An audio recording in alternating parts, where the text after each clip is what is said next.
First of all, we're very honored to be here. Very proud of what our team has been able to accomplish this year, and would like to thank the College Football Playoff Committee and all the folks that worked so hard to make this happen, for giving us an opportunity to do it. I'd also like to congratulate Kirby and his team at Georgia for having an outstanding season and earning their way into the national championship game as well. They've been one of the most consistent, well-coached teams all year long, and it's certainly going to be a great challenge for us to have the opportunity to play them. Our players have done a pretty good job of trying to stay focused on what they need to stay focused on, but I think that's really one of the keys in these kind of games is, can you stay focused on what you need to do to try to execute and play well against a very, very good team. So that'll be the challenge for us as well. Thank you, Coach. We will now hear from University of Georgia head coach Kirby Smart. I'd like to thank the host city of Indianapolis. I think since our arrival, they've been tremendous. I know the people staying with us over in the Westin Hotel have been incredible. Done a great job of accommodating and making sure the players, have something to do when there's a little downtime, and they've just done a wonderful job. What a great venue. I also like to thank and tell our team and our staff and our entire university what a tremendous job they've done supporting our players, and our players have done a tremendous job buying in. It makes for a long season when you play the extra championship game, semifinal game, and everybody's got to buy into that, and everybody's got to understand the importance of you got to play your best at the end, and that's what we've been trying to do. Also like to congratulate Coach Saban and their team. They've done a tremendous job. We've gotten to see them once already and know how good they are. They really do not have weaknesses across the board. They're playing really, really good football right now, and should be a tremendous challenge for our team tomorrow night. Coach, thank you. We will now transition to the Q&A portion of today's news conference. If you have a question, please use the raise hand function, and we will get to as many as possible. Once you are called on, we will unmute your line in order for you to ask your question. We'll pause for 1 minute. Let us begin with Ralph Russo. Good morning, gentlemen. This is for Kirby. When you came to Georgia, did you have in your mind in any way, I have seen what they have built at Alabama, and I believe we can build something equal to it here at Georgia? My biggest goal was being successful when I came to Georgia. When you take on your first head coaching job, I was very, very fortunate to work under some, really good head coaches of the likes of Coach Saban, Coach Bowden, Coach Ricks, my father, and a lot of those people impacted me. But as far as the way we organize and run the program, most of that came from my time spent with Coach Saban. There was a year at LSU, there's a year at the Dolphins. You take a lot of things from the places that you come from in your history. That certainly helped shape me as a coach. The goal was to have a successful program. And the state of Georgia and the high school coaches and the support that you get in the state of Georgia for football makes it a very fertile area. And you're always going to have a good recruiting base. And we've been able to have that. And if you recruit well, have good coaches, do good development, good strength program, you're going to have a chance at success. And that was certainly the goal from the outset. We'll take our next question from Dennis Dodd. Hey, for both coaches, excuse this question, but just, it's only chance to ask this going in, but I just wondered what both coaches thought of the transfer portal, the future of it, and how it's being used. Coach Saban, let's start with you. Well, to be honest with you, I'm not very focused on the transfer portal right now, but I think the number of players that are in the transfer portal, I think everybody could make their own assessment of whether they think this is a good thing or a bad thing. I personally think that having resiliency, learning how to overcome adversity, doing the kind of things you need to create value for yourself and your future. Sometimes difficult, sometimes hard, sometimes doesn't work exactly like you want it to work. But I do think there's benefits to people having to try to work through that.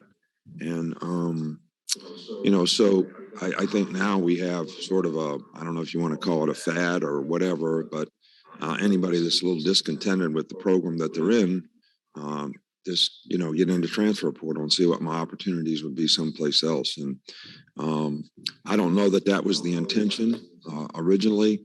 And I hope it doesn't continue to be that way, but we're going to continue to try to create value for our players, personally, academically, and athletically, so they have a better chance to be more successful in life. And hopefully our players can buy into that. So they won't want to go someplace else. But a lot of this is based on playing time. And when you have 85 guys on scholarship, everybody can't start. Coach Smart.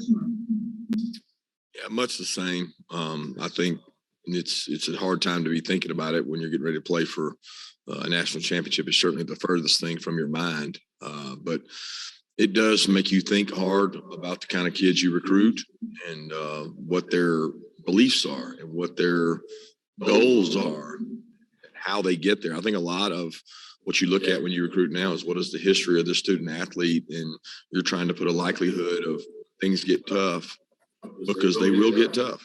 They will get tough in college athletics. Their time demands, practice demands, competitive demands will get tough. How will they respond?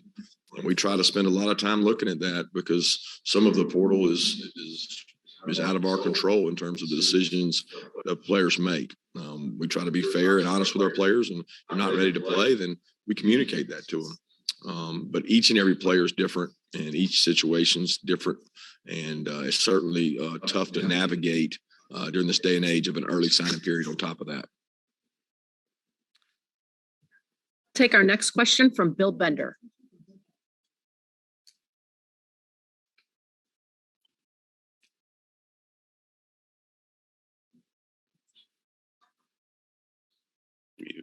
Sorry, I was on mute. This question's for Coach Saban. You mentioned the focus of your team, and Bryce talked about that yesterday. I know the rematch and underdog angles have been talked about a lot. So how has your team used or blocked those angles out ahead of another championship game? I don't, when you say those angles have been used a lot, used by whom? I think a lot of external people talk about things like that. I think internally, we talk a lot about what do you have to do technically in the game to be able to have success in terms of your ability to execute probably against the best player you played against all year. So that's how you got to prepare, and that's how you got to focus. And that's what you need to be concerned about, because I think once the game starts, 5 minutes into the game, I don't know that anybody's thinking about all this stuff that you all talk about. So they're trying to win their box. They're trying to do what they can do to help their team, both sides of the ball. So we expect that, and that's what our players need to be focused on. We'll go next to Mark Weiser. Kirby, how do you think you've changed as a coach running your program from 2017 when you played Alabama for the national title to now in your 6th season as you have another shot tomorrow night? I don't know. I don't know how much I've changed. It's hard to take a snapshot. I don't remember much about 2017 anymore. It's amazing how fast these years go by and time goes by. I think that I've got a staff of great coaches, and I've got an organization that's full of good leaders, and trust in those people maybe more now than in 2017 when I felt like I needed to micromanage and be over top of everything. Probably now a little more comfortable delegating things out and trusting people to do their jobs, and maybe impart a little bit of their personality into their parts of the organization, and letting them grow within that organization, because a lot of the people in the organization aspire to go and do things, and I want them to be successful because they stopped at Georgia. So that's probably the biggest difference. But the core beliefs and the way we do things, they haven't changed much. We'll go next to Ryan Hennessy.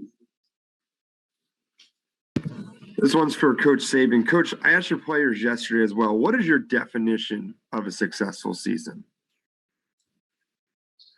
I think my definition of a successful season would be that every player in the organization, every player on the team would actually maximize his full potential based on his competitive character, discipline, work ethic, ability to overcome adversity, resiliency, to persevere and do things that are going to create value for him in his future. I would say that if every player in the organization could get to that point, that would be a successful season. Now, I know that I've always philosophically thought that's what college football is all about, helping players be more successful.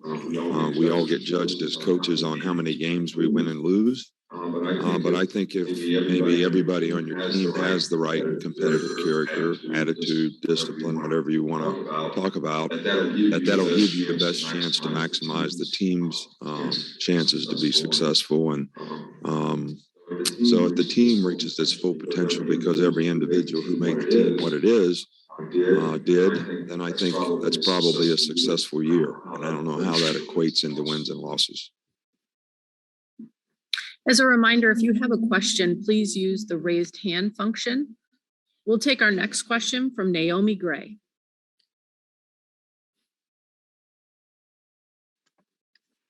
Good morning, coaches. This question is for both of you. Given the history between you guys, although you'll be on opposite sides of the field come Monday, how special is it to be sharing this moment again with one another?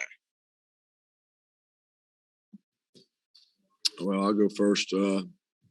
It's a great honor to be across from Coach Saban and the tremendous job he's done, but it's probably nothing unusual for him to be in this game because he's been in this game an awful lot. And I know he doesn't take that for granted because I know the work and effort he puts into it to get his team here. I've been able to see that. I've been a part of that. I also know the work and effort we've put in to get to this point. It is no easy job to get to this point in the season through the SEC gauntlet, through the championship game, through the semifinals. It's a tough, rigorous season. So to be in this position is certainly an honor. To be across from Coach, it's a tremendous honor for our team and our organization. But like we've always said, it's not about he and I. It's about the players and their opportunities to go out and be successful and make a lasting memory. Coach Saban? Well, from my standpoint, I think University of Georgia, Kirby's program is probably one of the elite programs, in the country. He's done an outstanding job there of making that program what it is. And obviously, the players and people that are in the organization have made that program what it is. And we certainly feel like this is, the best team in the country that we have an opportunity to play.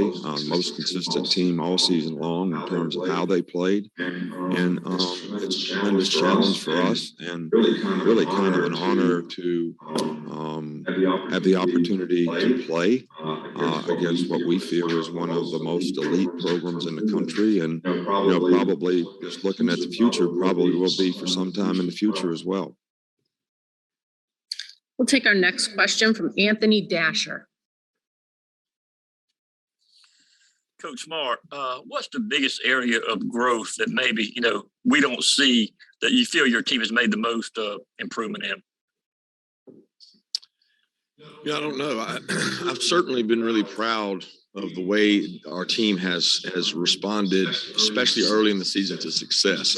As a coach, you're always worried about that. And I was really worried about the consistency in performance because that's usually what gets us, at least in the past. We've had a game that we didn't play real well. We played really well throughout the year, played consistent. We didn't have a lot of letdowns. And we played the best team we played this year in the SEC championship. And it was a great matchup. They won most of those matchups. You look across the board. So we've been trying to improve in areas since that game so that we can be at our best when our best is needed. A lot of people talk about this and that about the SEC championship game, but at the end of the day, we played a really good football team, and they won more matchups than we did. So we've harped, Anthony, on improving in a lot of areas. Certainly got to do a much better job in third down, red zone, and forcing turnovers. But throughout the season, I think we've gotten a lot better across the board. Probably the biggest area of jump would be offensively and the skill players. We had so many guys out throughout the season. It was good to have those guys back in the last month. We'll take our next question from Charlie Potter. Yeah, this one's for Coach Saban. Kind of a two-parter on the offensive line. Just how has Emil Ekiyor progressed this week, and how important will it be for that group as a whole to play well again against Georgia? Well, I think the biggest challenge in playing Georgia is they have one tremendous front seven. They got great size, really good football players, physical, very instinctive, really got great team speed. The linebackers are, Nakobe Dean and the group fast, react quickly, very instinctive. So if you want to have any success in this game offensively, you have to be able to at least control, those guys up front and their front seven to some degree. They have very good defense in total, but it starts with that. They create a lot of negative plays. They got some really good pass rushers that can be disruptive to the quarterback. So I think it probably starts up front in a game like this, and it's going to be critical for us to be able to play well up front in the offensive line to have any chance of being successful on offense.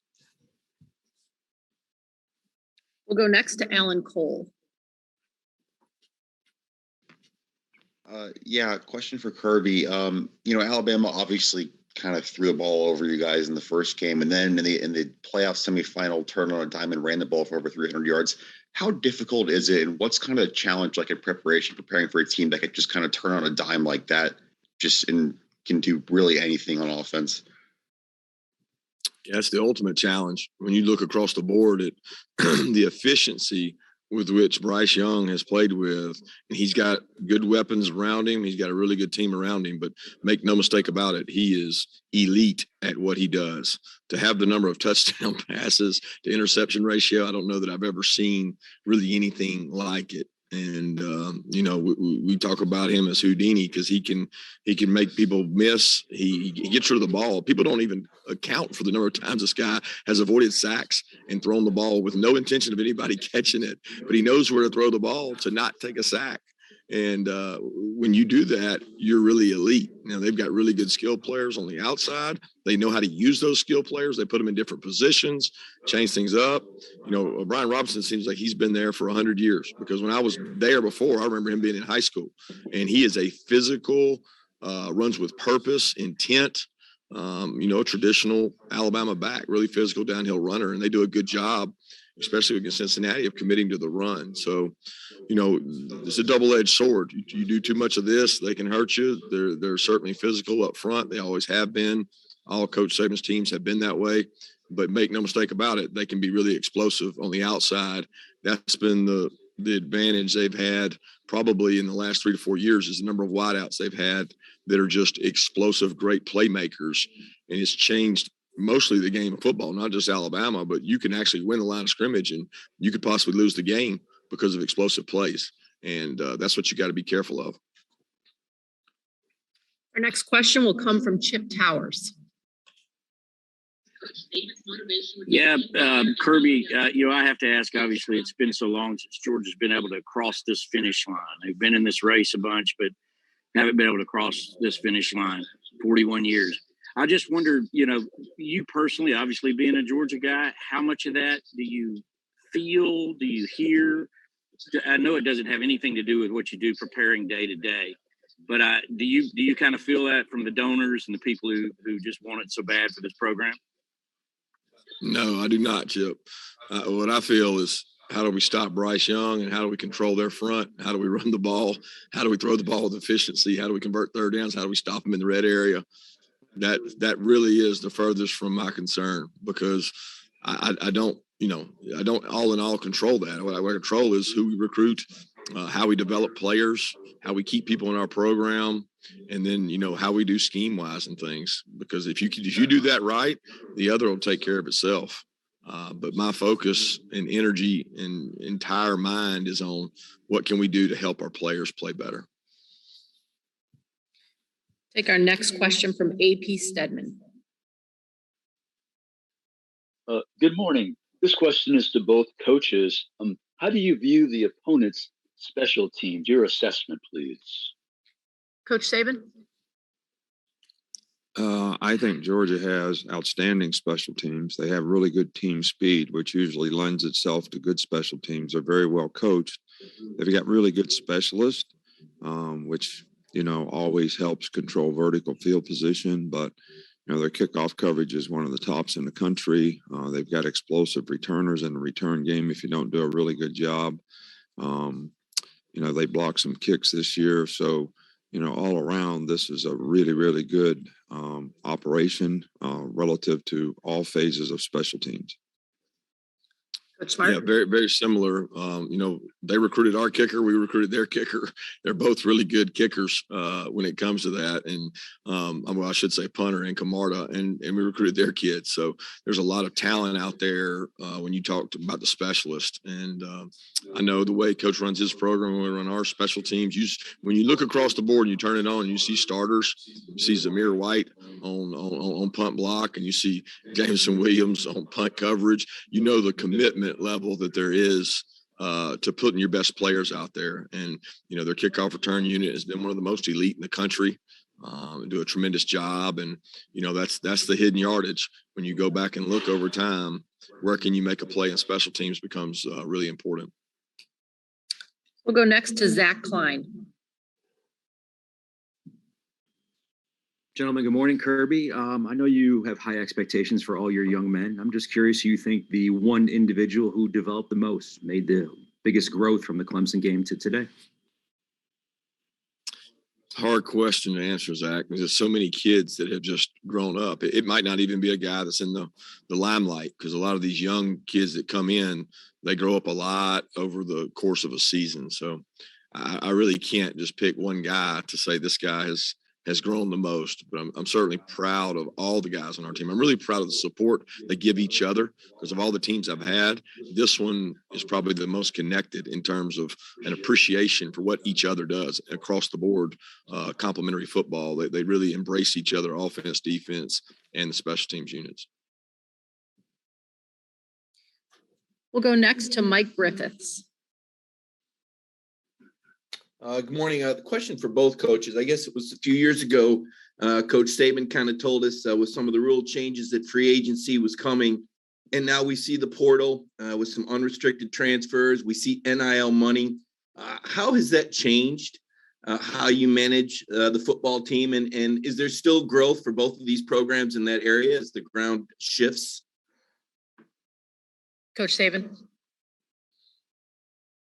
Well, name, image, and likeness is a positive thing for, players. They have an opportunity to earn money, which they've always had the opportunity to do. This gives them an opportunity to do it by using their name, image, and likeness, which I don't think is a bad thing. I think what is a little concerning is how is that used to get players to decide, where they go to school, because I don't think that was the intention. I don't think that would be the NCAA's intention. I think we probably need some kind of national legislation to sort of control that to some degree, because I think there'll be an imbalance relative to who can dominate college football if that's not regulated in some form or fashion. And, the more we get to, players making money and players actually having the opportunity to make money, which I'm not opposed to.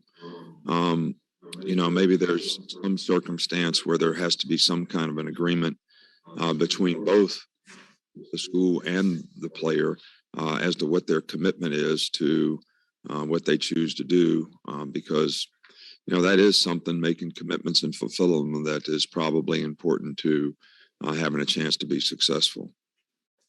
Coach Smart? Yeah, a lot of similarities. You know, it's tough to navigate in a time like right now. We're getting ready to play for a national championship, and a lot of the market, the free agency market out there that's going on is being done while we're trying to prepare for, you know, a national championship game. And there's so many things that go into this that maybe the media and the common people don't know. You know, when does your school start? How does that affect things? It affects things in a dynamic manner. Are you quarter? Or are you semester? There's a lot of competitive advantages into getting into the portal, and then you move to NIL. And I agree with Coach that you're going to have the haves and have-nots, and the separation that's already there is going to grow larger. And the schools that have the capacity and have the ability and are, you know, more competitive in the NIL market are going to be schools that step ahead on top of other schools. So I don't want decisions to be based on that, but ultimately a lot of young men want to make their decision based on that. Next question from Ryan Hennessy. Coach, you talked about, and your players talked about this for Coach Saban. Sorry. Your players talk about this as a business trip. I want to know how your team has handled this trip and what the evaluation of this trip has been so far for Bryce and the team. Everything that I've seen from our team, they've done what we've asked them to do. You know, this has been a very hospitable place here in Indianapolis to actually come and visit. I think this is a great sports town, having been here for the Combine for many years and knowing the hospitality, the friendliness of the people here. But, you know, our players have done everything that we've asked them to do. You never know exactly what's going on in the back of their mind, even though they show up for practice and do what they're supposed to do. They're paying attention in meetings, but they have a significant amount of time where they're doing other things. So how they can sort of refocus when you need to refocus is probably the most important thing. And that's something that I've seen our players do a pretty good job of. I think it takes maturity, especially on the young players' part, to be able to do that. But it's been good to this point. We'll take our next question from Rocco DiSangro. This one's for Coach Saban. Coach, you and your players talk a lot about trusting the process. From a highly touted recruit in high school to stepping on campus and being a backup quarterback to now getting the start on college football's biggest stage, how have you seen Bryce trust the process over this last year, especially? Well, Bryce does about as good a job as anybody we've ever had in our program in terms of how he prepares for a game, how he studies the other team, how he sort of knows the ins and outs of what we want to try to execute and what we want to try to do on offense. He's well liked by his teammates. He's a leader. And, you know, he's got sort of a emotional stability about him that he doesn't really get frustrated or, you know, upset in any kind of way, even when things don't go well. He's can sort of stay focused and keep doing what he thinks he needs to do to be able to have success, make adjustments, adapt to what he needs to do.